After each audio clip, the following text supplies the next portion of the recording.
Hey guys, it's Simmy, and this is Pro Wrestling Unlimited as we are here on the 25th of May, 2022 to talk about everything that went down tonight on AEW Dynamite, the final AEW Dynamite before this Sunday's AEW Double or Nothing pay-per-view.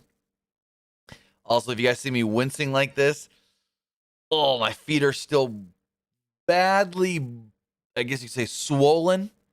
I got sunburnt this weekend on my shoulders and arms, both sides, feet, and my feet got so bad that they're swollen. So, like, it just hurts all the time. I've been putting aloe vera on it, but my thing right now is always wear sunscreen when you're going to be out in the sun. Always wear sunscreen when you're going to be out in the sun, because it's no fun. I mean, look at that. Ow. But we're here to talk about Dynamite. Again, the final Dynamite before this Sunday's AEW pay-per-view, AEW Double or Nothing. I thought tonight's show was a really good go-home show. I really did. Opened up with a strong match. Closed with a not as strong match, but still pretty strong match. So, yeah. This is going to be really fun over the next couple of days because we got Rampage on Friday that's going to air live. Then we've got the Fan Fest where maybe some news comes out of that on Saturday. I don't know, other than there's a BTE title match. But, I mean, what does that really mean? Does that really matter? No. And then we got the pay-per-view on Sunday. But with that, also, I want to remind you that this Sunday, all of our live streams will be moving over to twitch.tv/PWU Unlimited. We will no longer be doing our live streams live on YouTube or Twitter. But as soon as we finish them over on Twitch, they will then immediately get uploaded to YouTube. I'm going to try some different things to see how quick we can get that to happen as far as how fast those can be uploaded. How fast those can be uploaded to YouTube. We'll figure it out. We'll see how it goes.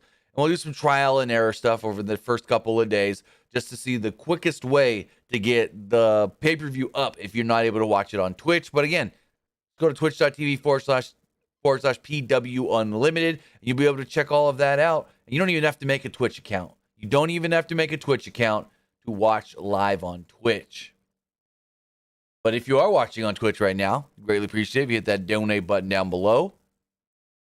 Or donate Twitch bits in the live chat. Also, remember, you can subscribe to the channel one of two different ways. You can either subscribe with a tiered subscription, or you could be like somebody that goes, I don't have the money, but I pay for Amazon Prime. Well, you take that Amazon Prime account. Oh, it itches. It's starting to peel. It itches. Take that Amazon Prime account. You take that Twitch account. You link them together. Bada bing, bada boom. You're Prime Gaming. Prime Gaming gives you a lot of cool things like free games, which I wonder what the new free games are going to be starting next week. That's a good question. I don't know if they've announced those yet. Free games, like right now, for the remainder of May, you get Dead Space 2.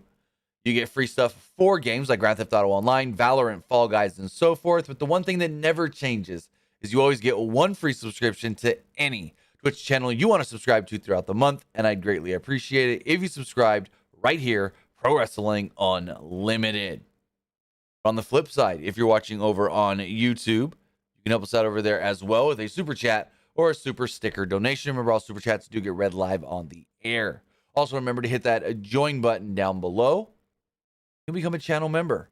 As a channel member, you get early access to news, early access to podcast episodes, early access to non-news videos, and so much more. Also, remember that this week we'll be putting out our Double or Nothing graphics package for you guys who are tier 2 subscribers or higher. They can just use.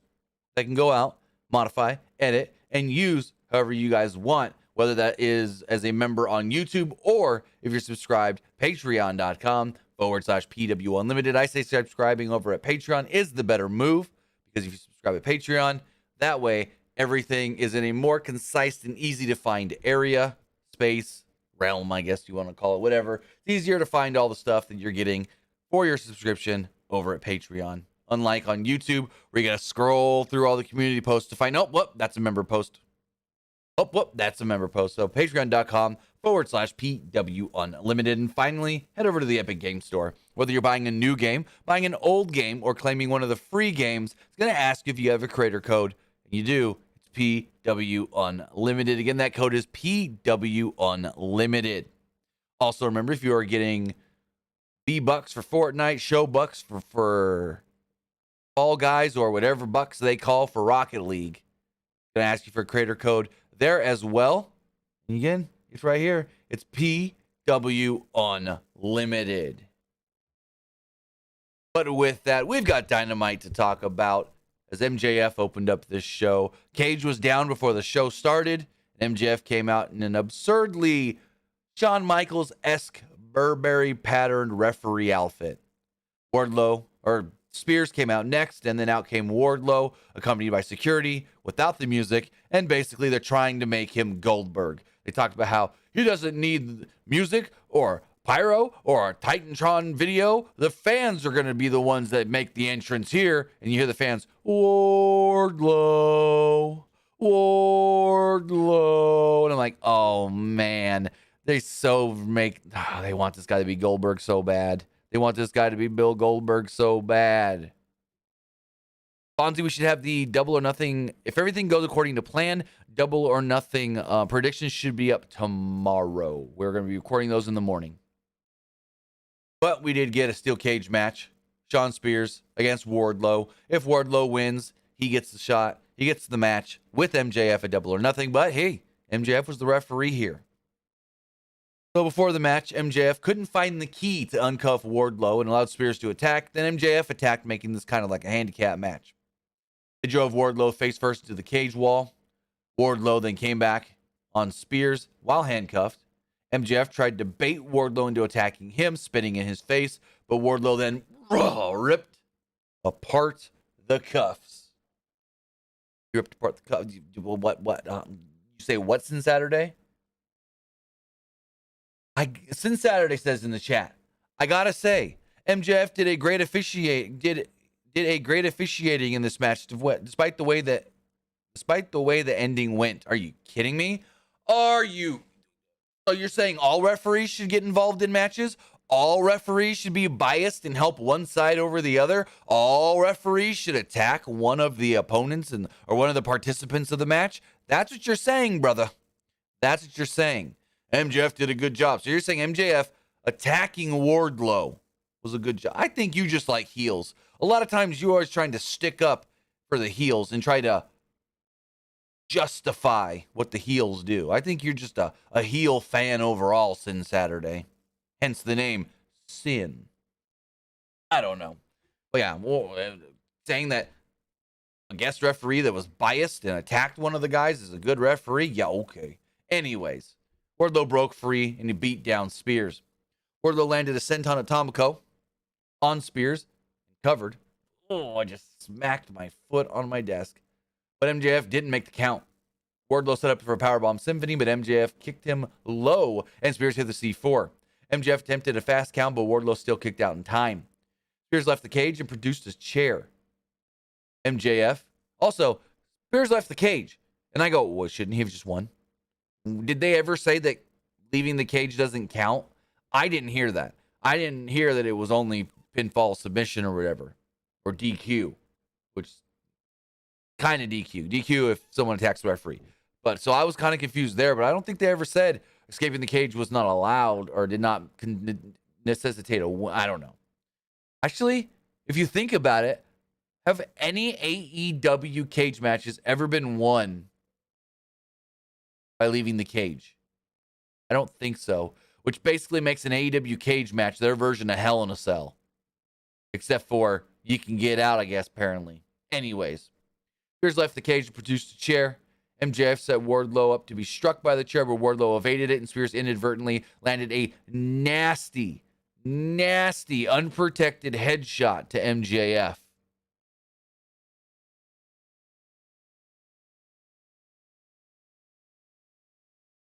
Saturday says, look, I'm just explaining the truth of how we've seen it on television. I'm not sticking up to anybody. I just don't like Wardlow. No, you're sticking up for MJF, calling him a good referee, even though he was a biased, bad referee. A good referee calls it down the middle. A good referee does not attack anybody in the match. So, no.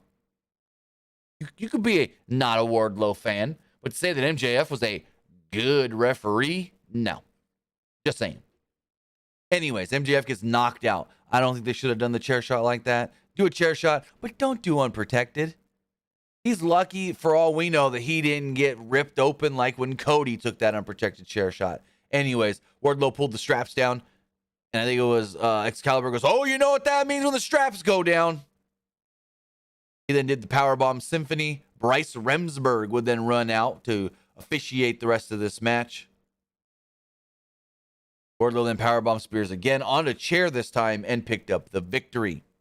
After the match, the entire security detail ran in and was subsequently leveled by Wardlow. The last guy got powerbombed outside of the ring between the cage and the ring. Wardlow climbed the cage and celebrated as MJF vs. Wardlow was officially announced for Double or Nothing. Next up, we see the JAS, the Jericho Appreciation Society. They were backstage. They walked up to some guy backstage. I don't even know who he was, but he was wearing a Moxley shirt. Looked like maybe he was a stagehand or something. I don't know. They made fun of him for wearing a Moxley shirt. They go, oh, that's a Mox shirt. Why are you wearing a Mox shirt? And Jericho threw a fireball in his face because, well, he's a wizard. Next up, we had an amazing face-to-face between Hangman Page and CM Punk. This was great. Both men made their full entrances. Punk said the biggest moment of his career happened in Las Vegas, and he'd walk out of Double or Nothing as the champion. Page said that there's nothing Punk could do to him to take this title away. Punk doesn't know why Page is taking things so personally, because for him, it's just business. All he's here for is the belt. But Page made it personal. Page said that when he talked about annihilating and embarrassing Punk, he didn't mean he was going to do it at Double or Nothing. He just meant he was going to do it in Vegas. So why not right now? He fantasized about letting a pipe bomb loose in Punk's face. But now, in the moment, he can't do it. He can't do it because it's exactly what Punk would want him to do. What Punk would do, and he says whatever Punk would do is wrong. To the truth? The truth is that Page doesn't hate Punk. He almost pities him, actually. Page doesn't think Punk has what it takes to be the champion because of the little moments. Page loves this place, and at Double or Nothing, he'll be defending AEW from CM Punk. Basically, he thinks that if CM Punk is running AEW, it's all about Punk and not the company. Punk is only going to think for himself and not what's best for AEW. Punk simply said that he doesn't know why Page is so angry and where this all came from. If Page is so upset, he's right here. He's ready. Let's go. He's going to have something. He's going to have to do something about it, though, this weekend eventually. The road that Page traveled, paved by Punk. Punk said AEW is only here because the blueprint I laid out. He demanded that Page shake his hand. He said that blueprint only became a thing because of the trees that I knocked down. He said, regardless, you're going to shake my hand one way or another one day. He then he demanded Page shake his hand. He then shoved him. Getting a right hand in return, Punk was on the mat and smiled as Page left. I thought this was really, really good. I really enjoyed this segment. A couple good talking segments on this show, actually. I have to stretch my foot out again. If I keep it just in one position too long and it gets stiff, it really hurts. It's that swollen. Then I got to keep it moving. Sometimes I got to fully stretch it out. Oh, man. The video package played, hyping Jade Cargill versus Anna Jay. They're like, yeah, the title's on the line.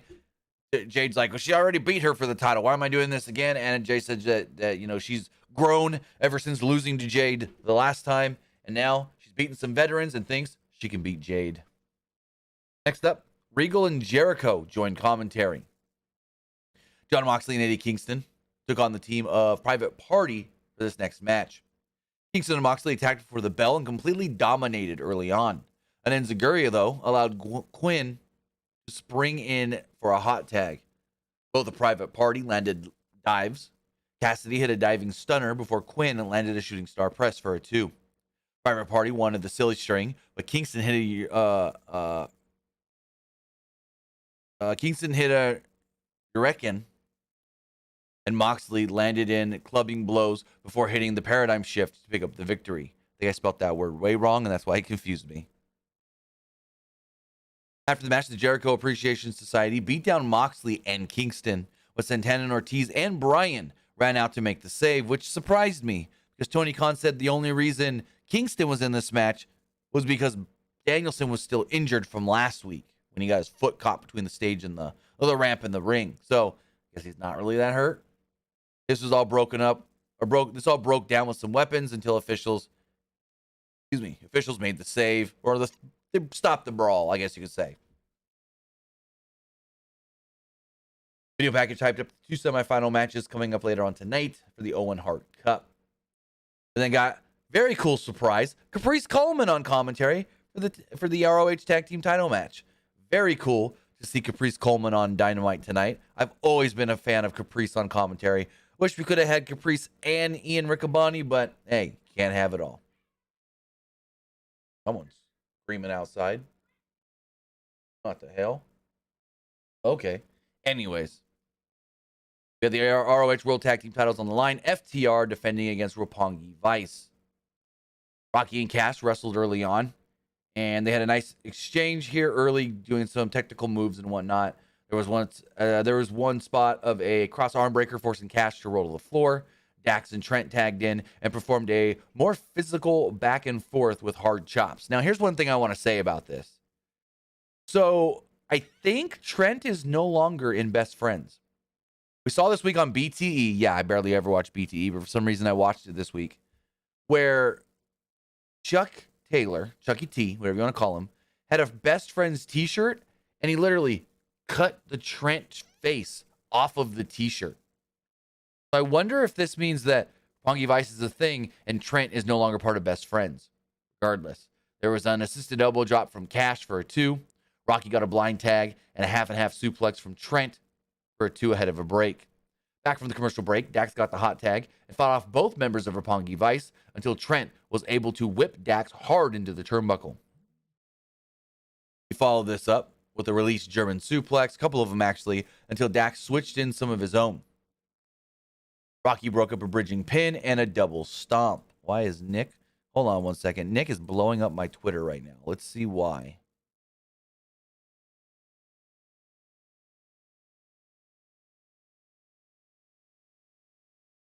Okay, nothing pertinent for right now. Roppongi Vice hit the rising double knees on Dax.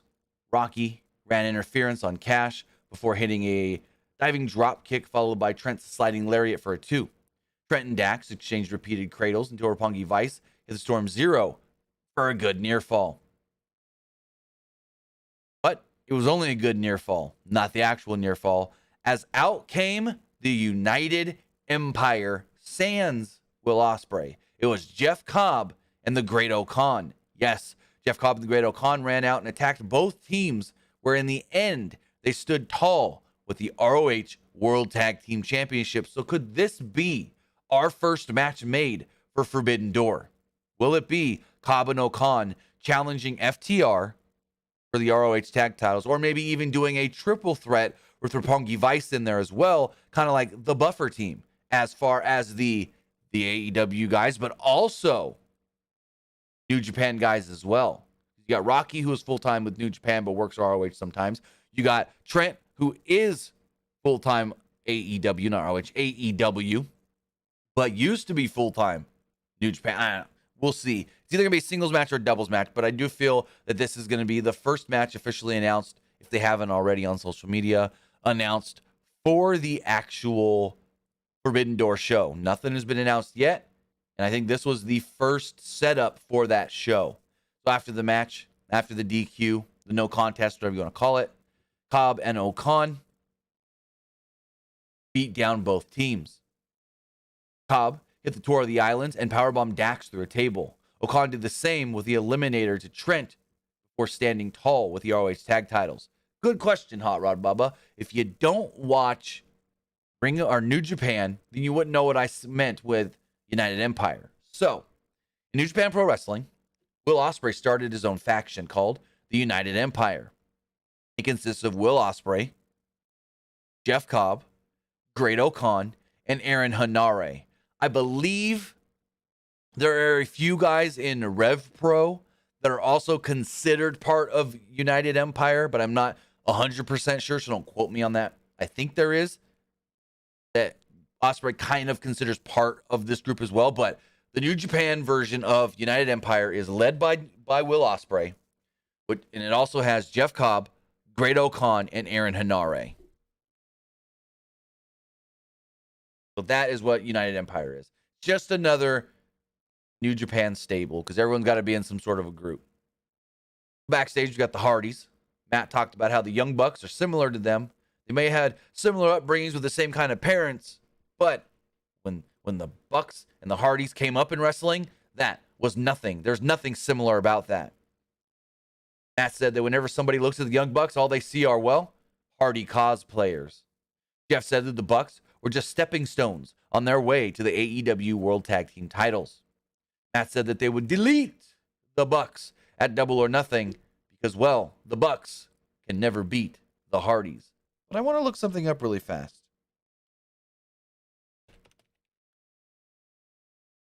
Because didn't the Bucks already beat the Hardys once?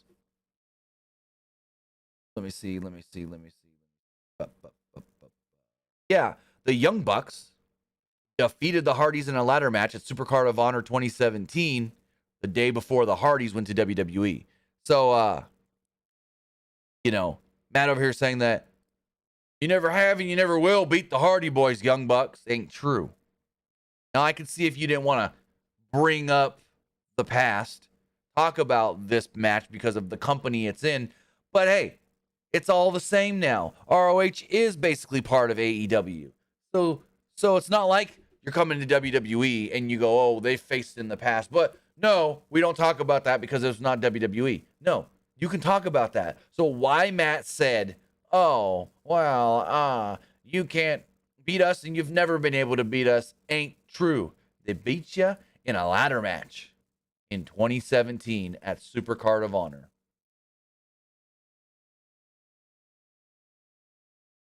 As we move forward, we had a triple threat match that was really fun. It was Swerve Strickland, Jungle Boy, and Ricky Starks. They all tried to go to the win really quickly here as they all traded roll-ups early. Swerve popped Jungle Boy up into a Hurricane Rana onto Starks, but Starks tripped Jungle Boy up and landed a lariat on the floor. He did this before avoiding a dive from Swerve and sending him into the barricade. Starks was in control, heading to a commercial break. Once back from the break, there was an apron Hurricane Rana from Jungle Boy that sent Swerve to the floor. Back in the ring, Jungle Boy hit a sliding elbow to the back of Swerve's head for a 2. There was an Olympic slam on Starks. They got 2 more. Swerve brought Jungle Boy to the top rope. Then Starks got involved and they jockeyed for position. Swerve pushed Starks to the floor. Jungle Boy attempted a reverse Hurricane Rana and Swerve landed on his feet. Swerve then went for a big vertical suplex but was cut off with a spear from Starks. Followed this up with the Michinoku driver for a 2. Stark poked Swerve in the eye and hit a Rochambeau, but Jungle Boy put Starks in the snare trap. They struggled for a long time until Swerve broke it up and hit a jumping thrust kick. We then saw the Swerve stomp on Starks that picked up the victory. So Swerve actually wins here tonight.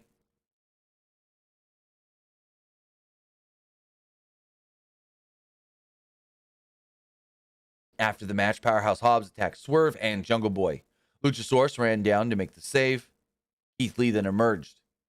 There was a Luchasaurus tail whip dispatched to Hobbs before Lee landed a slingshot dive onto Hobbs and Luchasaurus onto the floor.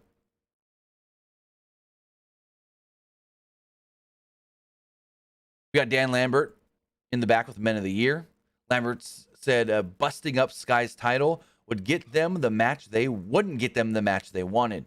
He, though, already ordered a new belt for Sky, and that belt will be presented to him on Rampage. So I wonder what this new belt's going to look like. Are we getting a newly designed TNT title, or is it just the same belt? I don't know. Tyler Smith Say, I find it better to invite a friend over and split the cost. I got my ways to watch the pay-per-view. I'm just going to say right now, yes, I pay for Peacock. And that's how I watch WWE pay-per-views. But other than that, I don't pay for any other pay-per-view. Whether that's UFC, whether that's anything. Just going to say it. You guys follow my channel back in the day, I showed you guys ways how to get, USA and stuff without having to pay for it. So you think I'm paying for this $50 pay-per-view? Heck no. I'm going to say it right now. Heck no. I got my ways. I know how to get these pay-per-views. Trust me. I can bootleg just about anything. They got a Thunder Rosa promo, which was really good. Usually Thunder Rosa promos kind of fall flat for me, but I really liked this one. Thunder Rosa said, right now I'm going to be real. I am Mel. I am grateful to be the champion and has never complained. And then I go, wait, how'd you get your belt back? Serena Deeb left with it last week. Thunder Rosa addressed Deeb and said that she wasn't a champion and doesn't deserve to be one. All she wants to do is point fingers and talk about her, what did she call it? I didn't write this down word for word. But she said something about you want to talk about your unnecessary cosmetic changes. Because she's like, you were disrespectful, not only to me, but to Toni here, my mentor, Dustin Rhodes, and all these fans. And on Sunday, you won't be getting Mel. The war paint will come on, and you will be getting the Mera Mera at Double or Nothing. I will teach Serena Deeb respect. Oh, this was solid. This is probably the best Thunder Rosa promo we've seen in AEW. I think this was. She's got some good promos. A lot of times her promos are kind of just meh because they usually seem like they're rushed. This one did seem a little bit rushed, but it was strong. I thought it was very strong. She wasn't done with her promo when her music played, though. Because she's like going and going and going. And then her music starts playing and she goes, and I will teach Deeb respect at Double or Nothing. In the back, Red Velvet was there. And I'm like, whatever, this is nothing. She complained about losing in the tournament. Ruby Soho then walked up and she was like, Red Velvet, that is, was like, I was supposed to face you in the tournament. Nah, now I got beat by, like, she's just bitching. I'm like, really? You're just gonna bitch? Velvet offered Soho a notebook of information on how to beat Chris Statlander. And I'm like, wait, what? You couldn't beat her? So what kind of notes you got? Soho said that she didn't need the notebook because this is a new Statlander that she's up against. I thought this was very unnecessary. This was a pointless segment. So yeah, not needed at all. And they had our first Owen Hart Cup semifinal matches for the women's side of the things. It was Dr. Britt Baker against Toni Storm. This wasn't all that great. It was actually rough in some points. Like, it wasn't really, you would think, oh, Britt Baker, Toni Storm, this match should slap. Nope. At one point, these women looked like they were moving in slow motion. You could see when they were throwing elbows. I think it was Britt threw an elbow that 100% you could see did not connect. So it's like, oh, not the best here. Not the best. So they performed some extended technical exchanges early on, then moved outside with more of a brawl until Storm was sent face first into the steel steps ahead of a commercial break. Back from the break, Storm started a comeback with a swinging DDT and a hip attack. She hit an Alabama slam, but she did this Alabama slam. And usually, you see like guys like Drew McIntyre do the Alabama slam and others as well. And whoever's taking it, usually, if you land right, you do the flat back bump.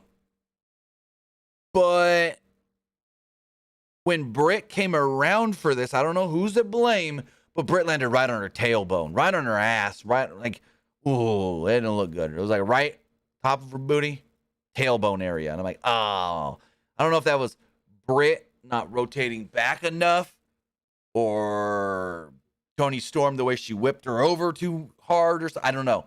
But she didn't take that flat back bump like you normally see from an Alabama slam. She landed on her tailbone here.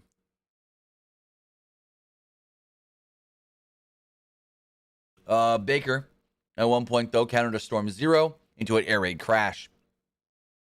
Out would then come Jamie Hayter as the referee is putting gloves on. And, well, you see Toni Storm bleeding from the nose. Baker came out and Baker was like, I don't want you out here. What are you doing out here? Storm then rolled up Baker with a distraction, but only got a 2 off of it. Baker hit almost a lightning spiral for a near fall. Storm came back with a release German suplex. Storm knocked Hayter off the apron, and Baker was able to roll up Storm and hold the ropes, and then have, this is kind of awkward because like Baker was holding the ropes, but like you looked like she was about to fall over, so then Jamie ran over and grabbed her to hold her. Yeah. So Britt Baker wins by cheating. She will then face at Double or Nothing, the winner of Chris Statlander versus Ruby Soho. I mean, how many times have we already seen Baker versus Ruby? So it's been a while, I guess, since we've seen Baker versus Statlander. So give me that one.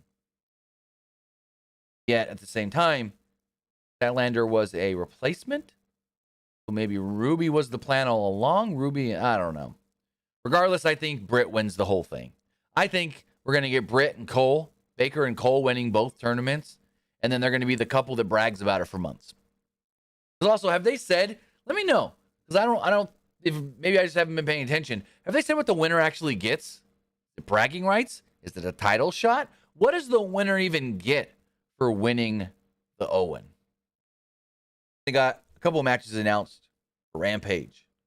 Owen Hart Cup semifinals, like we just talked about. Ruby Soho and Chris Statlander. Young Bucks will be in action ahead of their match at the pay-per-view. And Bryan Danielson will take on Matt Sydal with, of course, William Regal on commentary. They then did a quick rundown of the Double or Nothing card. See if I can do my best Excalibur. On the buy-in, we got Hook and Danhausen taking on Tony Nese and Smart Mark Sterling. We got the finals of the Women's Owen Hart Cup tournament where Dr. Britt Baker, DMD, will be taking on the winner of Ruby Soho and Chris Statlander.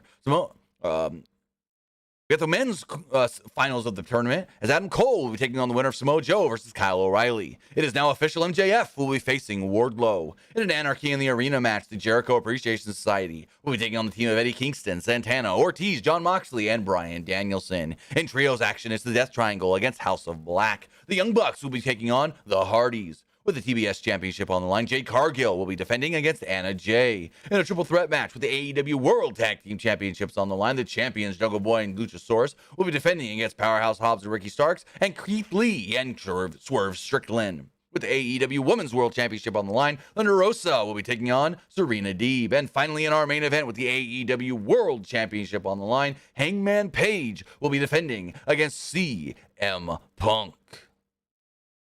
Not as easy as it looks. Stumble around a couple words, this and that. But speaking of the pay-per-view, we had to figure out who's going to be in that men's final. Mojo or Kyle O'Reilly? And if you thought it was going to be Kyle O'Reilly, you're dumb. You really think? I saw people on going, no, I really thought it was going to be Kyle O'Reilly. You're dumb. You really think it was going to be Kyle versus Adam? You really think it was going to be Undisputed Elite versus Undisputed Elite? You really think it was going to be Buddy versus Buddy? You're dumb. It was always going to be freaking Samoa Joe. Once it was announced that Samoa Joe versus Kyle O'Reilly, everyone knew it was going to be Samoa Joe. Samoa Joe. But here's the thing. They better not do some shit with Samoa Joe and Jay Lethal in them. Because to make this tournament legit, it needs to be straight up, no shenanigans. I don't want Red Dragon getting involved. I don't want Jay Lethal and Sanjay Dutt and Satnam Singh out there. None. Thank you, Chase Douglas. I tried. I flubbed a couple of words there, but I tried. Put me on the call, coach. Anyways. Great match, though. Really fun. Joe clobbered O'Reilly early on with some strikes before the two men wrestled to a stalemate. I think they said that this is only the second time ever that Joe and O'Reilly shared a ring together in singles action. Joe leveled O'Reilly with a chop and laid in more strikes. Standing elbow drop from Joe got a 2. O'Reilly made a brief comeback with some strikes of his own, but was cut off with a back elbow. O'Reilly landed a diving knee drop and went for an armbar ahead of a commercial break.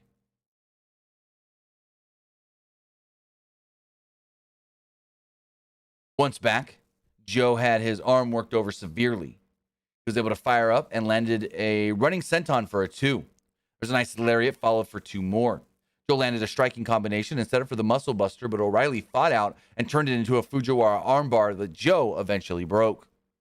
He traded more strikes in the middle of the ring, with Joe hitting an enziguri and O'Reilly fighting back with a soccer kick. O'Reilly scouted an STO and rolled up Joe, but Joe kicked out and went for a rear naked choke, coquina clutch. O'Reilly tried to get the counter on it, but going for the injured arm, but Joe was able to choke O'Reilly out and pick up the victory. So Joe makes it to the finals. As the show was going off the air, Adam Cole would make his way out onto the stage. He stared down Samoa Joe. Joe stared back, and the show went off the air. Gabriel, I will check on that right now. So Gabriel says the AEW is offering some sort of refunds for what? Hold on. What is this, Gabriel? I'm on the AEW Twitter. All right, so according to I'm going to pull this tweet up. This is interesting.